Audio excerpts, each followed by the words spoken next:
The loud screeching of tires on the road was the last thing I expected to hear as I stood outside my home. In an instant, everything changed.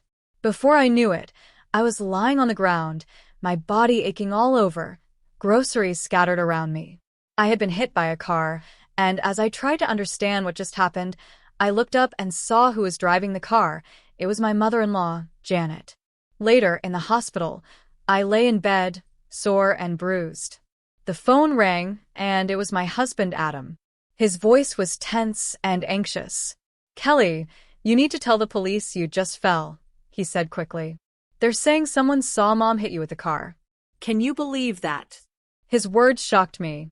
Not only had Janet run me over, but now Adam and his parents were trying to cover it up. Listening to Adam's excuses, my mind drifted back to the early days of our marriage.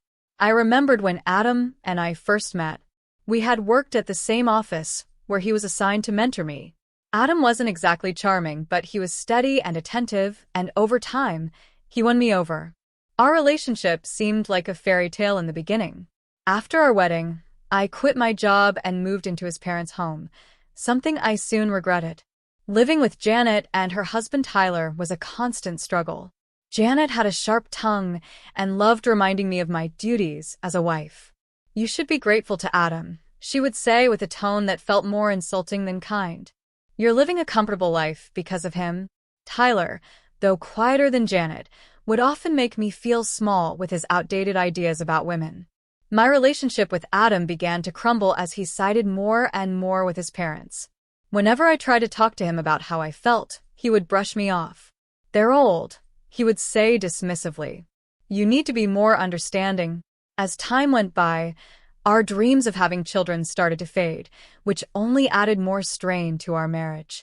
Janet and Tyler constantly pressured us about having grandchildren, but Adam seemed completely uninterested. He was absorbed in his own world, leaving me to deal with his parents' constant remarks. My only comfort during these tough times came from my neighbor, Diane, and her husband, Jeremy. Diane had gone through her own struggles and understood what I was going through. She became my friend and a source of support, someone who knew the truth behind the perfect image of my marriage. Lying in the hospital bed, I thought about all of this as Adam's voice brought me back to the present. "Kelly, you need to do this for us, for the family," he pleaded, trying to convince me to lie about what had happened. But something inside me had changed. I could no longer be the submissive wife, constantly bending to their demands.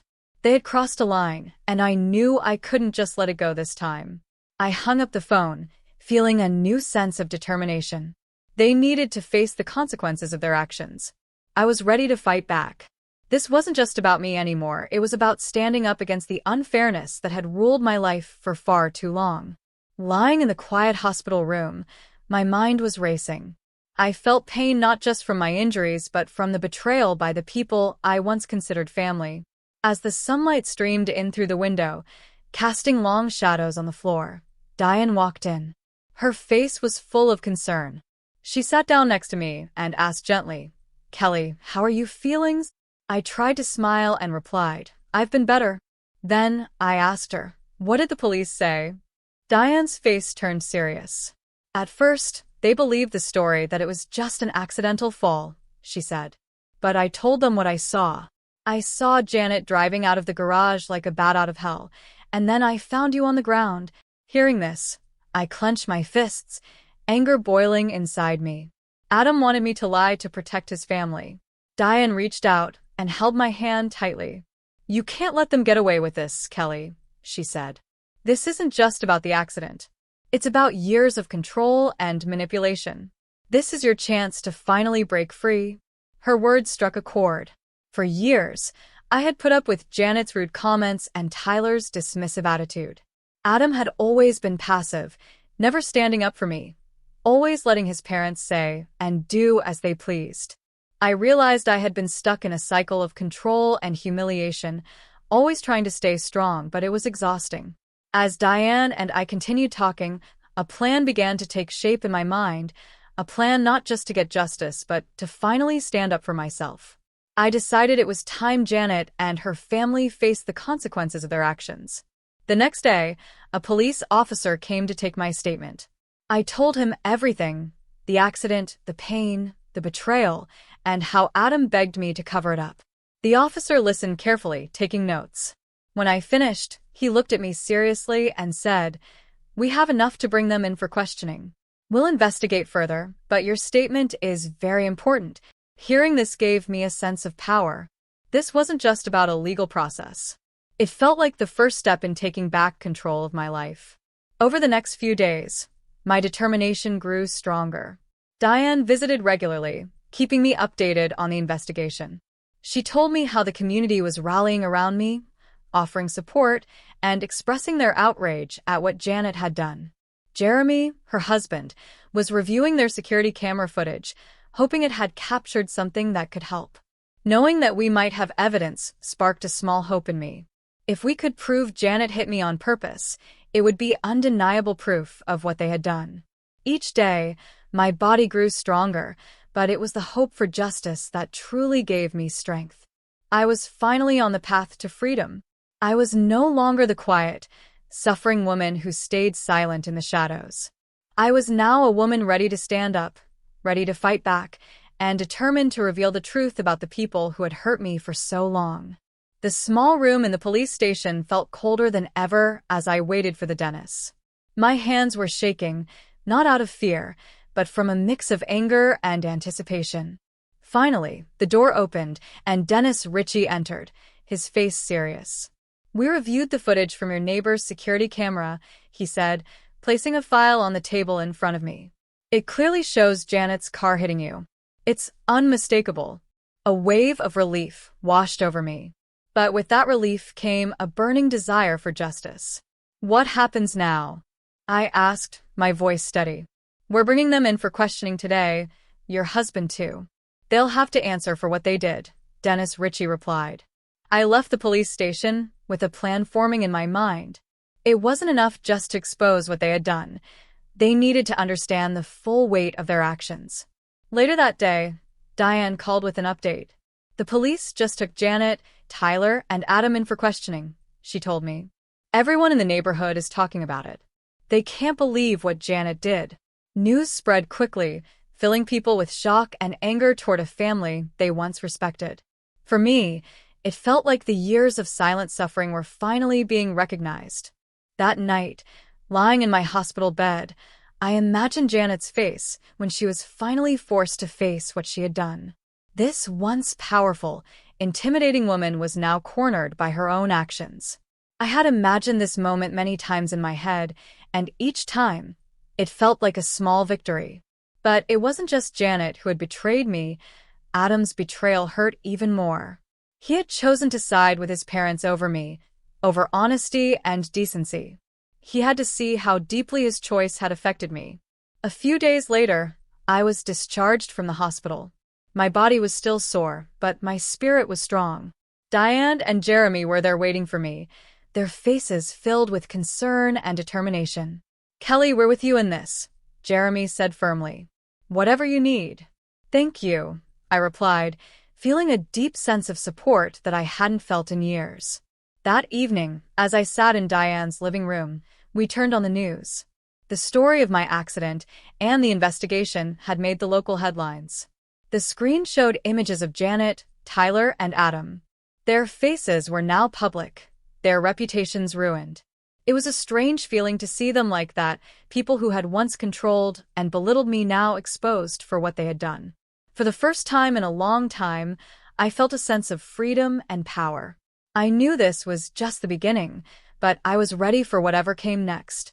It was finally time for me to reclaim my life.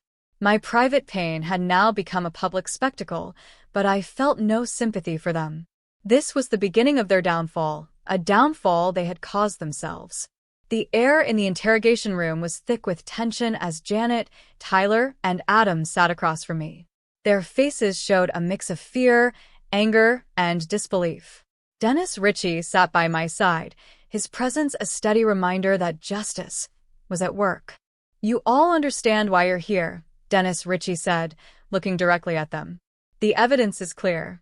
Janet, you hit Kelly with your car and then drove off without stopping. Tyler, You saw what happened and chose to stay silent. And Adam, you tried to cover it all up. Janet's face stayed defiant, but I could see a hint of fear in her eyes.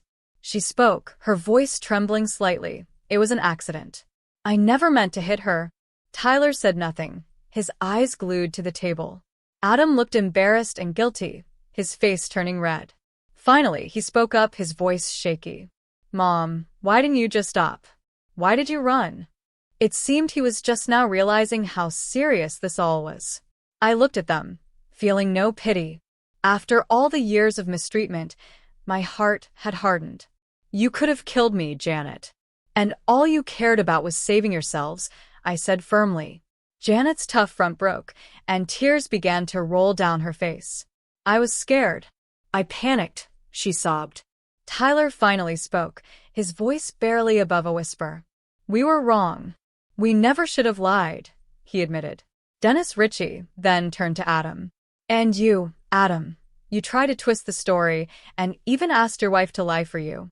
How do you explain that? Adam looked down, his words coming out softly. I don't know. I wanted to protect my parents. I felt a mix of disgust and sadness for Adam. He had chosen to side with his parents over the truth and over me, his own wife. You didn't just betray me, Adam, I said, my voice calm but strong. You betrayed everything we ever had. Dennis Ritchie nodded, his face serious. Each of you will face charges for your actions. This is a serious matter.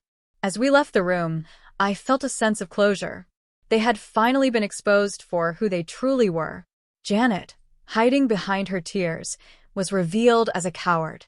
Tyler, though silent, was just as guilty for standing by and letting it all happen. And Adam, a man so blinded by loyalty to his parents that he had lost sight of what was right. Stepping out of the police station, the world outside felt different. For the first time in years, I felt free. I had faced them, spoken my truth, and now I could start to move on. The weight I had carried for so long had finally lifted, and I was ready to start a new chapter of my life. I had faced my past, and now it was time to create my future.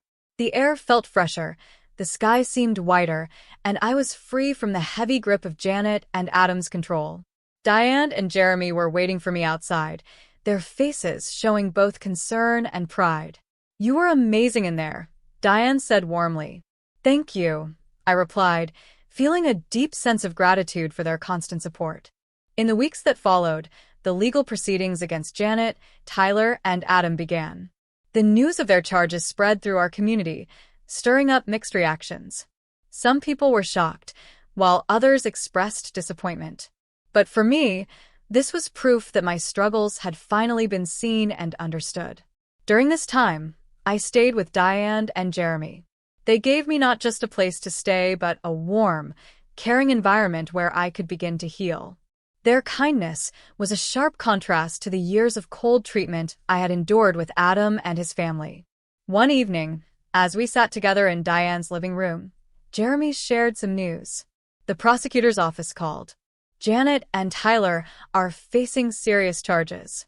Adam, too, for trying to cover it all up. I nodded, feeling a mix of satisfaction and sadness. They were finally being held accountable for their actions. What about you, Kelly? Diane asked gently. What will you do now? I took a deep breath, feeling clearer than I had in a long time. I'm filing for divorce. I can't stay with someone who chose his parents over me, especially in a situation like this. Diane reached over and squeezed my hand, her support unspoken but deeply felt. The divorce went through quickly, partly because of Adam's guilt and the strong evidence against him. I received a fair settlement, a small price for the years of emotional pain I had endured. With this settlement, I decided to start fresh. I rented a small apartment, modest, but entirely my own. It was my space, a place where I could rebuild my life on my own terms. Diane and Jeremy were by my side as I began this new chapter. Jeremy, who owned a small business, offered me a job. You've got great skills and experience, Kelly. We'd be lucky to have you, he said sincerely. I accepted his offer, excited to take back my independence and step into a world I had been shut out of for so long. Starting this job felt like rediscovering myself. I found parts of me that had been buried under years of unhappiness. I was no longer just Adam's wife. I was Kelly, a woman with strength and identity. As the weeks passed, I settled into my new life. I felt a peace and purpose that I hadn't felt in years. Working alongside Diane and Jeremy helped me realize my own worth and capability. Months went by, and the day of the final verdict in Janet and Tyler's case finally arrived. I knew this moment would add a true end to that painful chapter, allowing me to fully embrace my new beginning. Sitting in the courtroom, I felt a sense of closure. Across the room, Janet, Tyler, and Adam sat, their faces filled with worry and regret. The judge's voice echoed through the quiet room. In light of the evidence, this court finds Janet and Tyler Gill guilty of hit and run and obstruction of justice. Adam Gill is found guilty of aiding in the cover-up. As the judge announced their sentences, a low murmur filled the room. Janet and Tyler were sentenced to prison, while Adam received community service and probation. Their faces fell as they realized the seriousness of their punishment. After the verdict, I stepped outside the courthouse, feeling the warmth of the sun on my face. Diane and Jeremy joined me, their presence a reminder of the support that had helped me through this tough time. Justice has been served, Diane said with relief in her voice. Yes, but at a cost, I replied, thinking about the years of pain and loss I had endured to reach this point. News of the sentencing quickly spread. Janet, who was once respected in the community, was now a convicted criminal. Tyler, her silent accomplice, faced the same fate. And Adam, my former husband, was seen as someone who had betrayed his own wife to protect his dishonest parents. In the weeks that followed, I felt a change within myself. The heavy weight of my past slowly started to lift, replaced by a growing sense of freedom and strength.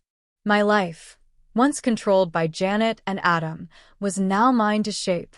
Working at Jeremy's company gave me a fresh start, with new challenges and joys. I thrived in this supportive environment, feeling my confidence grow day by day. Diane, always by my side, encouraged me to fully embrace this new chapter. The biggest surprise, though, came when I least expected it. At a company event, I met William, a friend of Jeremy's. He was kind, respectful, and saw me for who I truly was, not just for my past. Our friendship grew naturally, and in time, it turned into something more. Within a year, we were married in a simple, intimate ceremony. It was a celebration of new beginnings and healing. William knew everything about my past, the pain and betrayal I had faced. Instead of it being a burden, it brought us closer. As I stood beside William, looking into his kind eyes, I felt like I was finally where I was meant to be. My life had changed in ways I never imagined. I was no longer the woman who had suffered in silence. I had overcome my struggles, found true love, and started a life filled with respect, trust, and peace. Standing there with William, surrounded by friends like Diane and Jeremy, I felt grateful for my journey. I had turned my pain into strength, and my future was now bright and filled with hope. I realized this was what a real partnership looked like, built on respect, support, and understanding. It was everything my marriage to Adam had lacked. A year had passed since the trial, and life had settled into a peaceful rhythm. William and I had moved into a cozy home, a place that truly felt like ours. The painful memories of my time with Janet, Tyler, and Adam were slowly fading, replaced by the love and joy that filled my life now. One evening, William and I sat on the porch, watching the sun set. He turned to me with a warm smile and said, "You know, Kelly, I admire your strength. What you went through is so hard, yet here you are, stronger and happier."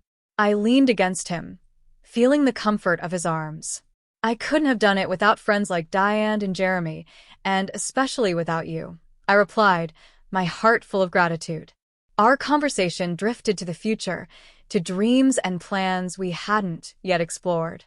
The pain and drama of the past no longer held me back. They had become stepping stones that had led me to this peaceful moment. From time to time, I would hear news about Janet, Tyler, and Adam. Janet and Tyler were serving their sentences, facing the consequences of their actions every day. Adam, however, struggled to rebuild his life. His betrayal was known by the community, leaving him isolated and filled with regret. Although I had moved on, there was a part of me that felt a bit of satisfaction knowing they faced the results of their choices. They had caused me pain, and now they had to deal with the karma of their actions. As I reflected on my journey, I saw how much I had changed. I had gone from a woman who was controlled and hurt by others to someone who stood up for herself, fought for justice, and took back her life. Now, surrounded by love and support, I felt ready for whatever the future held. The challenges and heartaches of my past had shaped me, but they didn't define who I was. I was Kelly, a survivor, a woman who had found happiness despite the odds. My past would always be a part of me, but it was the story of my present and future that truly mattered. It was a story I was excited to write, a story of love, resilience, and newfound joy. I was no longer just someone who had been wronged. I was a woman who had reclaimed her life, embraced love, and looked forward to the future with hope. With William by my side and friends who truly cared about me, I knew that whatever came next, I would face it with strength and happiness. This was my new chapter, and I was ready to make the most of it.